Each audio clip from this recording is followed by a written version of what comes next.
आप देख रहे हैं पहाड़ टीवी, खबर पहाड़ की। नमस्कार, स्वागत है आप सभी का पहाड़ टीवी पर। मैं हूं आपके साथ परिधि जोशी। चलिए बुलेटिन की शुरुआत करूंगी, उससे पहले एक नजर आज की सुर्खियों पर। उत्तराखंड पुलिस महानिदेशक अशोक कुमार पहुंचे एसडीआरएफ मुख्यालय। एसडीआरएफ परिसर निर्माण का किया निरीक्षण। मसूरी नगर पालिका परिषद के सभासदों ने मसूरी यमुना पेयजल योजना को लेकर किए जा रहे कार्यों पर सवाल किए खड़े, धरना प्रदर्शन की दी चेतावनी। मलबे में दबे व्यक्ति के लिए देवदूत बनी उत्तरकाशी पुलिस, रेस्क्यू कर तुरंत पहुंचाया अस्पताल। पहाड़ परिवर्तन समिति के संस्थापक, पत्रकार और समाज सेवी उमेश कुमार शर्मा कोरोना राहत सामग्री के साथ गौचर पहुंचे। गौचर हवाई पट्टी में आज सुबह 11 बजे हेलीकॉप्टर के माध्यम से बॉलीवुड के प्रसिद्ध सिंगर जुबिन नौटियाल के साथ पहुंचे। पहाड़ परिवर्तन समिति के सदस्य भी इस दौरान मौजूद रहे और स्थानीय लोगों ने उनका जोरदार स्वागत किया। दवाइयां, ऑक्सीमीटर, मास्क आदि वितरित किए गए। इस मौके पर उमेश कुमार शर्मा ने कहा कि कुछ लोग इस कार्य को राजनीति के तौर पर ले रहे हैं, लेकिन पहाड़ परिवर्तन समिति की टीम का एक ही नारा है, हर जान है कीमती। इसके लिए पहाड़ परिवर्तन समिति की टीम दूरस्थ गांव-गांव जाकर दवाइयां आदि वितरित कर रही है। थर्ड वेव आने से पहले और सेकेंड वेव खत्म होने से पहले मुझे लगता है हम लोग के गांव-गांव तक हर जगह कुछ ना कुछ प्रिकॉशन और कुछ ना कुछ यूनिट्स ऐसी पहुंच जानी चाहिए कि वायरस डिटेक्ट हो जाए। अगर ये वायरस कंसेप्शन के 10 दिन के अंदर डिटेक्ट हो जाता है तो ये इतना डैमेज नहीं करता, लेकिन बाद में जब ऑक्सीजन कॉन्सेंट्रेशन गिर जाती है तो उसके बाद बंदे को बचाना मुश्किल हो रहा है हॉस्पिटलों में। ऑक्सीजन चढ़ाने के बाद, सारी दवाइयाँ देने के बाद, महंगे महंगे इंजेक्शन लगाने के बाद भी लोग अपनी जान खो रहे हैं। और अगर ये पहाड़ों में फैल गया, जैसे कि आपने बताया यहाँ कितनी बुरे हाल है, अगर ये पहाड़ों में फैल गया और इस तरह से फैला जिस तरह से अभी हमने शहरों में इसका रंग देखा, तो मैं बता नहीं सकता, गांव के गांव जलाने पड़ेंगे। उत्तरकाशी की सविता कंसवाल ने विश्व की चौथी ऊंची चोटी माउंट लोहसवे फतेह युवा कल्याण एवं खेल मंत्रालय की ओर से वित्तीय पोषित और इंडियन माउंटेन रिंग फाउंडेशन के सहयोग से 12 पर्वतारोहियों ने एवरेस्ट मैसेक अभियान के तहत माउंट एवरेस्ट की 4 चोटियों के आरोहण के लिए 1 अप्रैल को अभियान शुरू किया था। इस अभियान के एक दल ने बीती मंगलवार सुबह विश्व की सबसे ऊंची चोटी माउंट एवरेस्ट पर फतेह की है। गैरसैंण ब्लॉक के ग्राम सभा कुड़खेल में संचार सुविधा न होने के चलते ग्रामीण काफी समस्याओं का सामना कर रहे हैं। ऐसे में ग्रामीण किसी बीमारी या गर्भवती महिला के लिए एम्बुलेंस तक नहीं बुला सकते हैं। यहाँ तक कि गांव से बूढ़े माँ बाप सुदूर प्रदेशों में नौकरी कर रहे अपने बच्चों का हालचाल तक ही नहीं जान पाते हैं। पहाड़ों में संचार सुविधाओं की सबसे अधिक आवश्यकता है, पर प्रशासन इस और कोई ध्यान नहीं दे रहा है। उत्तरकाशी हिमालय प्लांट बैंक द्वारा गिलोय काढ़े को गंगोत्री धाम से लेकर हर्षिल, बगौरी, मुखवा, सुखी तथा धराली में वितरित किया गया। हिमालय प्लांट बैंक के अध्यक्ष पर्यावरण प्रेमी प्रताप पोखरियाल की टीम द्वारा गंगोत्री धाम साधु महात्माओं समेत हर्षिल, बगौरी, मुखवा, सुखी तथा धराली में स्थानीय लोगों को हिमालय प्लांट बैंक द्वारा गिलोय के काढ़े को वितरित किया गया। जिलाधिकारी गढ़वाल डॉक्टर विजय कुमार ने कल श्रीनगर तहसील अंतर्गत जनासू, चिलगढ़, तल्ला, मल्ला तथा स्वीत में रेलवे फंड से हो रहे विकास कार्यों का निरीक्षण किया। उन्होंने बीडीओ कोर्ट को जानसू में पंचायत घर के निर्माण की धीमी प्रगति होने पर कार्यदायी संस्था के संबंधित ठेकेदार को नोटिस जारी करने के निर्देश दिए। साथ ही उन्होंने कहा है कि 3 माह के भीतर पंचायत भवन का निर्माण कार्य पूर्ण करना सुनिश्चित करें। जिलाधिकारी ने धीमी कार्य प्रगति पर नाराजगी जाहिर करते हुए संबंधित कार्यदायी को जल्द कार्य प्रारंभ कर पूर्ण करने के निर्देश दिए। हम लोगों ने आज जो है एसडीएम, बीडीओ और जो कार्य संस्था कार्य कर रहा है उसके साथ साथ में आज जनासू में स्वीत में बैठक करके ग्राम सभा में बात किया है, चर्चा किया, उनकी समस्याओं का जायजा भी लिया। जो निर्माण कार्य रेत विकास निगम के जगह से स्वीकृत हुए हैं, जहाँ जहाँ अपने भूमि अधिग्रहण हुआ उन क्षेत्रों में, उस कार्य की समीक्षा मैंने आज किया है। और स्वीत ग्राम पंचायत में कोई भी कार्य जो है प्रगति नहीं पकड़ पाया है। ग्राम पंचायत के जो सदस्यगण हैं उन्होंने अपना उसमें आपत्ति दर्शाया है और कुछ परिवर्तन उन्होंने अपेक्षा किया है, तो उसका प्रस्ताव रेल विकास को भेजने के लिए मैंने उनसे अनुरोध किया है। जैसे स्वीकृति आ जाएगा वो कार्य प्रगति हम ला सकते हैं। उत्तरकाशी जिलाधिकारी मयूर दीक्षित ने कहा है कि आपदा के दृष्टिगत उत्तरकाशी जनपद संवेदनशील जिला है।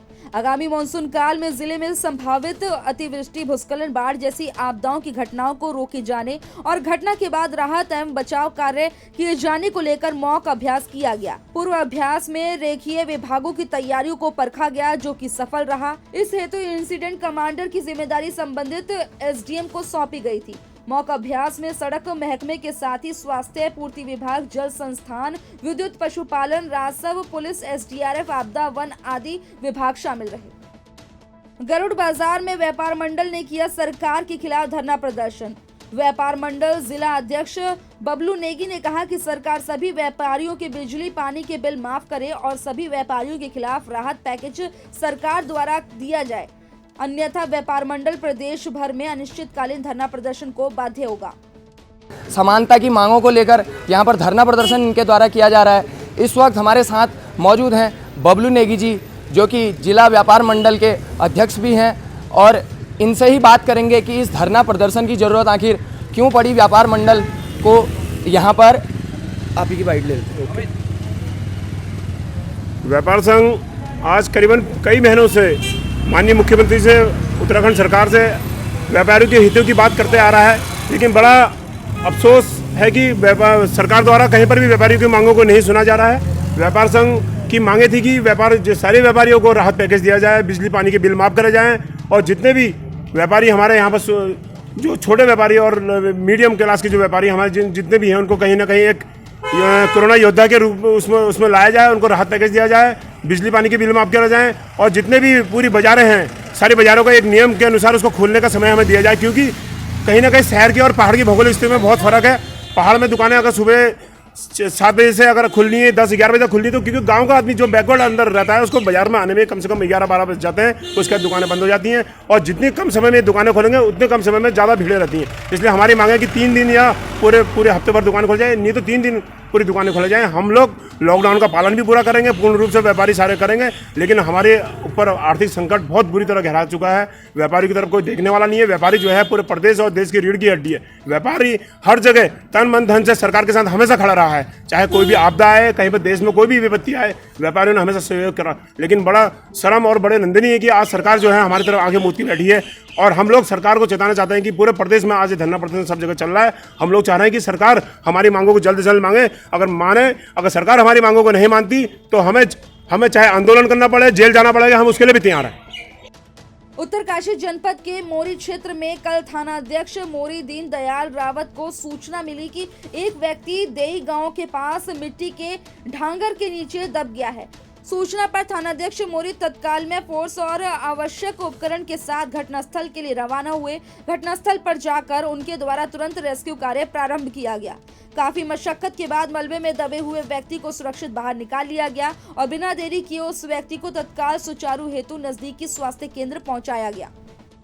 हाल ही में तिलवाड़ा पुलिस बैरियर पर रात के समय एक पुलिसकर्मी पर गोलदार हमला करने के लिए दौड़ा था, लेकिन किसी तरह पुलिसकर्मी ने भागकर अपनी जान बचाई। अब वही गोलदार खुलेआम घूम रहा है। दिन हो या शाम, यदि तिलवाड़ा हाईवे पर निकले तो वो आपको आसानी से दिख सकता है। ऐसे में अब दहशत ज्यादा बढ़ गई है। ऐसे में लोगों को सतर्क रहने की जरूरत है। मसूरी के पास ग्राम क्यारकुली भट्टा गांव में 45 से ऊपर के करीब 67 लोगों को कोविड वैक्सीन लगाई गई और इसको लेकर क्यारकुली भट्टा ग्राम पंचायत के द्वारा विशेष इंतजाम भी किए गए, जिसमें ग्राम क्यारकुली पंचायत घर में 45 से ऊपर लोगों के टीकाकरण किया गया। वहीं बासाघाट प्राइमरी स्कूल में 17 लोगों का टीकाकरण किया गया। ग्राम पंचायत के नेता राकेश रावत ने बताया कि लगातार उनके द्वारा क्षेत्र में कोरोना संक्रमण को लेकर लोगों को बचाव को लेकर जागरूक किया गया है। वहीं बाहर से आने वाले लोगों को गांव में प्रवेश करने की अनुमति नहीं दी गई थी, जिस कारण गांव में कोरोना संक्रमण ना के बराबर था। उन्होंने बताया कि उनके द्वारा ग्रामीण क्षेत्रों में राशन के साथ मास्क, सैनिटाइजर भी वितरित किए गए और लोगों से कोविड के नियमों का पालन करने के लिए कहा गया। टिहरी गढ़वाल के जौनपुर ब्लॉक मुख्य बाजार थटियोड़ थाने के समीप विगत 2 वर्षों से दीवार टूटी हुई है। इस दीवार में 5 से 6 गांवों को जोड़ने वाली नहर भी थी, जो कि पिछले 2 वर्षों से क्षतिग्रस्त हो गई है। किसान अपनी आलू की सिंचाई पाइप लगाकर कर रहे हैं। सरकार बेसुध बैठी हुई है। दीवार टूटने से आवाजाही में काफी दिक्कतों का सामना करना पड़ रहा है, लेकिन कोई भी इस और ध्यान नहीं दे रहा है। एनएचएम कर्मचारियों के साथ ही स्टाफ नर्सेज भी 1 जून से कार्य बहिष्कार पर चली गई हैं। स्टाफ नर्सेज ने कहा कि जहां सरकार पूरे देश में परीक्षाएं रद्द कर रही है, वहीं स्टाफ नर्सेज की परीक्षाएं क्यों ली जा रही हैं? 3 बार परीक्षा रद्द होने पर फिर चौथी बार सरकार परीक्षा करवा रही है। बीएससी नर्सिंग के विद्यार्थियों के साथ 15 वर्ष से कार्यरत स्टाफ नर्सेज का मुकाबला करवाया जा रहा है। स्टाफ नर्सेज ने कहा कि भर्ती परीक्षा में शामिल नहीं होने के साथ ही सरकार द्वारा नियुक्ति में वरीयता दी जाए। हमारा सरकार से सिर्फ इतना कहना है कि जो ये परीक्षाएं ले रही हैं सरकार, हमारी जो सारी परीक्षाएं रद्द हो चुकी है, उस हालात में हमारी परीक्षा ले रही है, हम उससे नहीं चाहते हैं। कोरोना काल में जब सब 12वीं की तक परीक्षा रद्द हो चुकी हैं, तो सरकार हमारी परीक्षा क्यों करवा रही है? 3 बार हमारी परीक्षाएं रद्द हो चुकी हैं, अब चौथी बार फिर सरकार ये कह रही है कि परीक्षा के लिए बैठेंगे करके हम तो परीक्षा के लिए चलो बैठ जाएंगे, पर हमें पढ़ने का मौका कहाँ दिया जा रहा है? और नए बच्चों के संग हमारा कंपटीशन करा जा रहा है, वो भी बीएससी नर्सिंग वालों के संग, तो हम उनके संग कहाँ वो कर पाएंगे? हम तो नहीं उनसे मुकाबला कर सकते हैं। और हम यहाँ पर आज से नहीं 2005 से पास आउट हैं हम, इसलिए यहाँ सरकारी जॉब यहाँ पर मतलब जो हम संविदा में जॉब कर रहे हैं इसलिए करते हैं कि सरकार जब सीट निकालेगी तो हमें पहले वो वरीयता देगी। पर आज जब ये सीट निकली, आज 11 साल बाद निकली है, तो उसमें हमारा कुछ भी नहीं है, ना हमें वेटेज दिया जा रहा है, ना हमारे संग कुछ रियायत बरती जा रही है। तो हमारा सरकार से सिर्फ इतना कहना है कि जो ये परीक्षा हो रही है, ये परीक्षा के अगेंस्ट है, हम परीक्षा ना देकर हमें सीनियरिटी वाइज हमारा परमानेंट किया जाए। नियुक्ति में वरीयता की मांग यहाँ पर लगातार स्टाफ नर्सेज द्वारा की जा रही है और अन्य भी कोई अगर मांगे हैं तो इनसे जानते हैं। हमारा सीनियरिटी वाइज या वर्षवार ज्येष्ठता के आधार पे नियुक्ति करी जानी चाहिए स्टाफ नर्सेज की। क्योंकि भैया क्योंकि इसमें स्पेस भी काफ़ी हो चुका है, क्योंकि अभी हम फ्रेश माइंड के तो है नहीं, क्योंकि पास आउट हम काफ़ी साल से हो चुके हैं, 10 साल से हम यहाँ जॉब कर रहे हैं, तो अब इतना भी हमको पढ़ने का भी टाइम नहीं मिलता है। ये भाई सरकार से ये हमको विनती है कि हमको सीनियरिटी बात में सबको वरिष्ठता दी जाए। मसूरी नगर पालिका परिषद के सभासदों ने मसूरी में यमुना मसूरी पेयजल योजना के तहत डाली जा रही पेयजल लाइन को लेकर सवाल खड़े किए हैं। मसूरी नगर पालिका के साथ सभासदों द्वारा अधिशासी अभियंता पेयजल निगम देहरादून को पत्र लिखकर मसूरी क्षेत्र में पेयजल विभाग के द्वारा किए जा रहे कार्य की गुणवत्ता पर सवाल खड़े किए हैं। उन्होंने पत्र में लिखा है कि मसूरी क्षेत्र में पेयजल लाइन बिछाए जाने का कार्य शुरू कर दिया है। उन्होंने कहा कि पेयजल विभाग द्वारा जिस कंपनी को मसूरी में पेयजल लाइनें डालने का ठेका दिया गया है, उक्त कंपनी के द्वारा पेयजल लाइनों का कार्य पेटी पर देकर छोटे और अनुभवहीन ठेकेदारों को कार्य दे दिया गया है, जिनके कार्य की गुणवत्ता अत्यधिक खराब है और साथ ही ठेकेदार द्वारा पेयजल लाइन डालने को लेकर सड़कों को खोदकर क्षतिग्रस्त कर दिया गया है, जिससे लोगों को आवाजाही में भारी परेशानियों का सामना करना पड़ रहा है।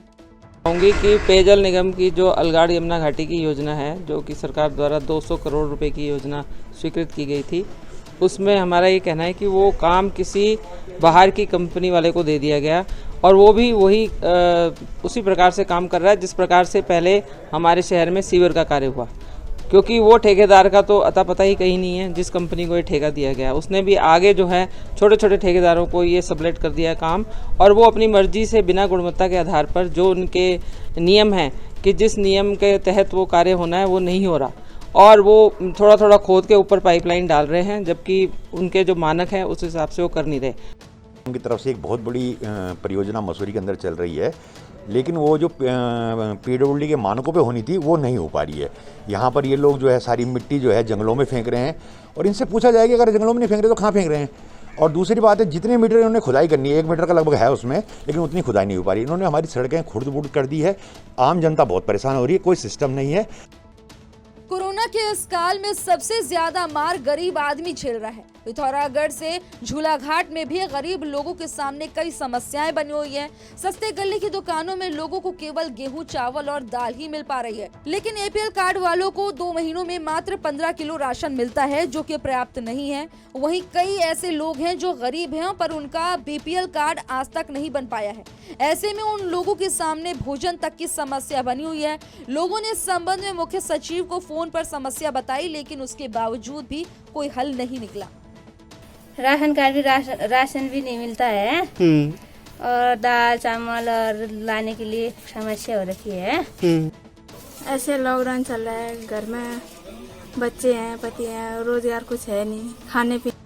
झूलाघाट कस्बे में काफी टाइम से कंटेनमेंट जोन है और अभी भी ये कंटेनमेंट जोन हट रखा है, लेकिन लॉकडाउन अभी यहाँ पर झूलाघाट पे चल रहा है और लॉकडाउन के कारण क्या हो रहा है कि यहाँ पर लोगों के पास ना रोजगार है और उन लोगों के सामने ज्यादा समस्या आ रही है कि जो लोग लेबर मजदूरी करते हैं या सिलाई का काम करते हैं, इनका क्या रहता है कि डेली का काम करो डेली खाओ।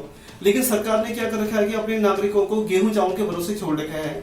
सस्ते गले की दुकान से सरकार गेहूं चावल और 2 किलो दाल तो दे रही है, लेकिन परिवार का जो खाना है वो मात्र इतने से नहीं बन पाता। उत्तराखंड की बड़ी खबरों में फिलहाल इतना ही। बाकी अपडेट के लिए हमारे साथ बने रहिए और देखते रहिए पहाड़ टीवी। नमस्कार। ये है मेरा उत्तराखंड।